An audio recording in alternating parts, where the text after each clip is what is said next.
காலை வணக்கம். கொஞ்சத்தில் உண்மையாயிருந்தால் அநேகத்திற்கு அதிகாரியாய் மாற்றுவேன் என்ற என் நேசரே, நீர் என்னையும் மாற்றிடுமே. ஆமாங்க, ஒரு அன்பு மகள் ஒரு ரெஸ்டாரண்ட்ல வேலை செய்து கொண்டிருந்தாலாம்.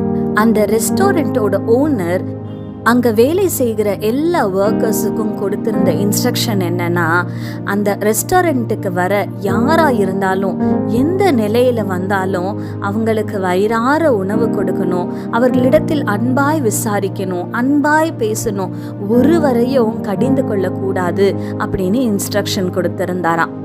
ஆனால் அந்த ரெஸ்டாரண்ட்டோட இன்சார்ஜ் ரொம்ப கடினமானவராக இருந்தாராம். ஒரு நாள் அந்த ரெஸ்டாரண்ட்டுக்கு ஒரு வயதானவர் வந்தாராம். கொஞ்சம் அழுக்கான ஆடை உடுத்தி இருந்தாராம். அந்த அன்பு மகள் அந்த வயதானவரை உட்கார வைத்து அவருக்கு என்ன வேணும்னு அன்பாய் விசாரிக்க ஆரம்பித்தாலாம். ஆனால் அந்த இன்சார்ஜ் அந்த மகளை கூப்பிட்டு மிகவும் கடிந்து கொண்டாராம். அவரை பார்த்தா அவர்கிட்ட காசு இருக்கா மாதிரியே இல்லை, அவரை போய் உட்கார வச்சிருக்கிறியே, அவர்கிட்ட போய் அன்பாய் பேசுறியே, அவரை போய் விசாரிக்கிறியேன்னு மிகவும் கடிந்து கொண்டாராம்.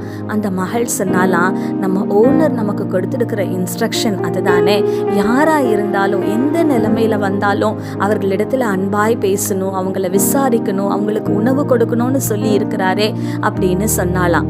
ஆனா அந்த இன்சார்ஜ் சொன்னாரா, ஒருவேளை அந்த மனுஷன் சாப்பிட்டு பணம் கொடுக்காம போனா அந்த பில்லை நீ தான் பே பண்ணணும்னு மிகவும் கடிந்து கொண்டாராம். இந்த இன்சார்ஜ் இடத்துல பேசிட்டு அந்த வயதானவருடைய டேபிளுக்கு போறதுக்குள்ள அந்த வயதானவர் சாப்பிட்டு அங்கிருந்து எழும்பி போயிருந்தாராங்க. அந்த இன்சார்ஜுக்கு இன்னும் பயங்கரமா கோபம் வந்து அந்த மகளை கடிந்து கொண்டாராம். அந்த மகளுக்கு ஒரே வருத்தம், நான் கொடுத்த இன்ஸ்ட்ரக்ஷனை ஃபாலோ பண்ணி உண்மையா தானே வேலை செய்யறேன், ஆனாலும் எனக்கு இப்படி கெட்ட பேரு கிடைக்குதேன்னு. அந்த டேபிளை கிளீன் பண்ணும்படி பிளேட்டை அந்த மகள் எடுத்தாலாம். அந்த பிளேட்டுக்கு கீழே ஒரு பேப்பர் இருந்ததா. அந்த பேப்பர்ல இப்படியா எழுதப்பட்டு இருந்ததா, நான் வேற யாரும் இல்லை, இந்த ரெஸ்டாரண்டோட ஓனர் தான், மாறு வேடத்துல வந்திருந்தேன், நான் கொடுத்த இன்ஸ்ட்ரக்ஷனை ஃபாலோ பண்ணி உண்மையாய் வேலை செய்கிற உன்னை நினைத்து நான் ரொம்ப சந்தோஷப்படுறேன். ஆகையினால கடினமா இருக்கிற இந்த இன்சார்ஜ வேலையிலிருந்து நீக்கி இந்த ரெஸ்டாரண்டோட புது இன்சார்ஜா உன்னை நியமிக்கிறேன் அப்படின்னு எழுதப்பட்டிருந்ததாங்க. அந்த மகளுக்கு ஒரே சந்தோஷம், ஆண்டவரை நன்றியோடு கூட துதிச்சாலாம். ஆமாங்க, கொஞ்சத்துல உண்மையா இருந்த அந்த மகளை ஆண்டவர் அநேகத்திற்கு அதிகாரியாய் உயர்த்தினார்.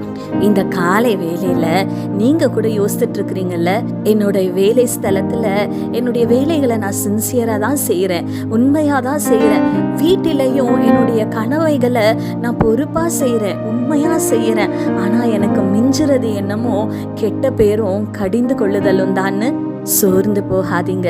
கொஞ்சத்துல உங்களுடைய பொறுப்புல உண்மையா இருக்கிற உங்களை ஆண்டவர் பார்த்து கொண்டு தாங்க இருக்கிறாரு. ஏற்ற வேலையில ஏற்ற நேரத்துல கொஞ்சத்துல உண்மையா இருக்கிற உங்களை அநேகத்திற்கு அதிகாரியாய் உயர்த்துவாருங்க. நம்பிக்கையோட இருங்க. கண்களை மூடி ஆண்டவரை நோக்கி பார்க்கலாமா? எங்கள் பரிசுத்த பரலோக பிதாவே, உம்மை துதிக்கிறோம் அப்பா, உம்மை ஸ்தோத்தரிக்கிறோம். இதோ இந்த காலை வேலையிலுமாய் தகப்பனே, ஆண்டவரே அப்பா, நான் எவ்வளோ உண்மையா இருந்தோம், என்னுடைய வேலை ஸ்தலத்துல சரி வீட்டுல சரி எந்த இடத்துல நான் உண்மையா இருந்தோம், எனக்கு மிஞ்சுறதெல்லாம் கடிந்து கொள்ளுதலும் கெட்ட பேரும் தானே ஆண்டவரை சோர்ந்து போய் இருக்கிற உம்முடைய பிள்ளைகளை கர்த்தர் நீர் கண்ணோக்கி பார்ப்பீராக. கொஞ்சத்திலே உண்மையா இருக்கிறவர்களை அநேகத்தின் மேல் அதிகாரியாய் வைக்கிற தேவன் நீர் ஆண்டவரை. அப்பா, உண்மையாய் உத்தமமாய் வேலை செய்கிற உம்முடைய பிள்ளைகளுக்கு கர்த்தர் நீர் மனம் இறங்குவீராக.